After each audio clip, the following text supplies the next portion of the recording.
Hello student, this is Pankaj Kumar. Welcome to Bolsai channel.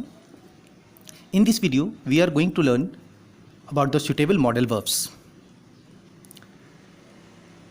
Students, ये exam में questions blanks के रूप में आता है जिसे हमें करेक्टली फिलअप करना होता है। तो करेक्टली फिलअप तभी कर पाएंगे जब हम लोग इसके रूल्स को अच्छी तरह से जानेंगे, इसके ट्रिक्स को समझेंगे। तो watch and listen this video. Student देखिए, पहले कैन और मे सुटेबल मॉडल वर्ब्स ये हैं can, may, should, must, ought to, need, dare, used to, said that, told that, as if, I wish. इन सभी चीज़ का यूज़ कैसे करते हैं? कैन का यूज़ सर्टेन चीज़ों में होता है, मीन्स जो निश्चित है, जो क्षमता के अधीन है, जिसे हम कर सकते हैं, ठीक है। और मे का यूज़ प्रोबेबल चीज़ों में होता है, संभावना में होता है, परमिशन लेने में होता है। ये कैपेसिटी की बात होती है। ये जो कैन है ये क्षमता की बात होती है। क्षमता मीन्स कैपेसिटी, जो कैपेसिटी होती है उसके अधीन होता है, क्षमताधीन। सो दैट्स वाई हम लोग वहाँ कैन का यूज़ करते हैं। जो भी रूल्स हम बताएंगे स्टूडेंट, उसके नीचे कुछ एग्जांपल्स है, उससे अंडरस्टैंड करेंगे। मे का यूज़ संभावना में होता है, हो भी सकता है, नहीं भी हो सकता है। परमिशन लेने में होता है क्योंकि वो दूसरों पर डिपेंड होता है। ऑप्टेटिव सेंटेंस में होता है जो इच्छाबोधक होता है। जैसे यहाँ देखिए, ही डैश सिंग ए सॉन्ग, वह एक सॉन्ग गा सकता है, उसकी क्षमता है, दैट्स वाई यहाँ कैन होगा। No one dash challenge the god, means भगवान को कोई चैलेंज नहीं कर सकता, निश्चित बात है, ठीक है। किसी की क्षमता नहीं है कि वो गॉड को चैलेंज करेगा, दैट्स वाई कैन होगा।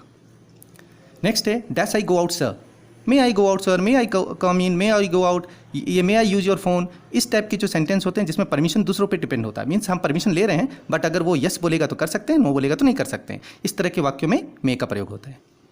डैश गॉड ब्लेस यू इच्छा बोधक है, ऑप्टेटिव सेंटेंस है, दैट्स वाई मे का यूज होता है। इट रेन टुडे, आज वर्षा हो सकती है, नहीं भी हो सकती है, संभावना है, प्रोबेबिलिटी है, दैट्स वाई देखो मे का यूज होता है। You go to the doctor. अब नेक्स्ट आइए, should, must and ought to. ये तीनों चाहिए के अर्थ में होता है, बट तीनों चाहिए अलग अलग नेचर में होता है। मीन्स शुड का यूज सजेशंस, इंस्ट्रक्शन देने में होता है, सलाह या निर्देश देने में। मस्ट का यूज मोस्ट नेसेसरी एडवाइसेज में होता है, जब अत्यंत जरूरी होता है। और आउट टू का यूज ड्यूटीज या रिस्पॉन्सिबिलिटी यानी कर्तव्य को पूरा करने के लिए होता है।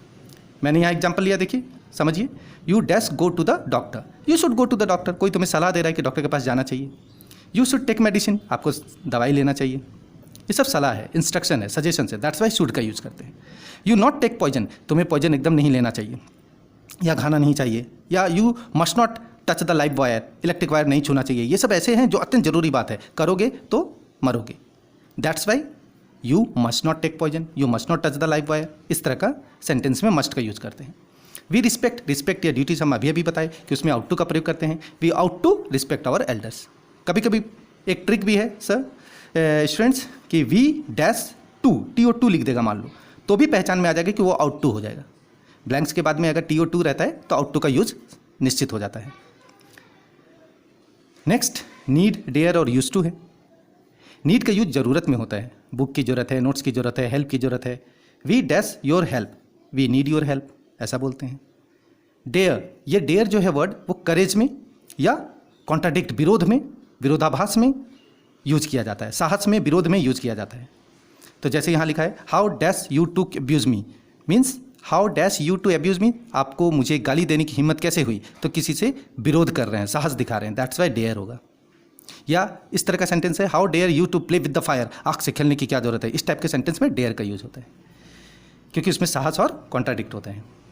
यूज टू जो है वो इरेगुलर हैबिट में होता है, अनियमित आदत, कुछ दिन के लिए है, अब बाद में छूट गया है। जैसे ही dash to smoke, they dash go for a morning walk, तो ये डैश में क्या होगा, used to go for a morning walk, वो मॉर्निंग वॉक जाया करता था, अब नहीं जाता है।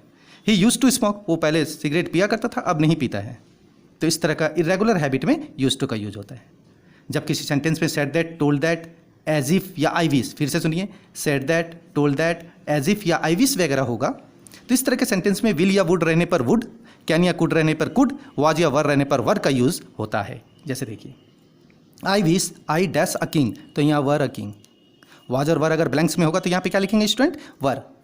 सी सेड दैट, तो सी सेड दैट जब लिख दिया है या टोल्ड दैट लिख दिया है तो सी विल नहीं होगा, वुड बी अ पोएट होगा, ठीक है, ही वुड बी अ पोएट, ठीक है। She said that he would be a poet. तो यहाँ पर विल, अगर ब्लैंक्स में विल या सेल या विल या वुड दिया है तो आप वुड भरोगे। He talked as if he dash a leader, तो टॉक्ड एज इफ है, देख लीजिए यहाँ पर एज इफ मैंने कहा, said that, told that, as if ये सब रहेगा तो विल या वुड में वुड, कैन या कुड में कुड, तो यहाँ पे क्या हो जाएगा, he would be a leader. So these are the tricks students which you have to bear in mind. हमेशा याद रखिए, वीडियोज़ को बार बार वॉच कीजिए, जब कभी whenever you forget just watch this video again, you can revise all these tricks and rules. Then आप blanks को perfectly correct fill up कर पाओगे. Thanks for watching. If you like this video, please like, subscribe and comment. Thank you.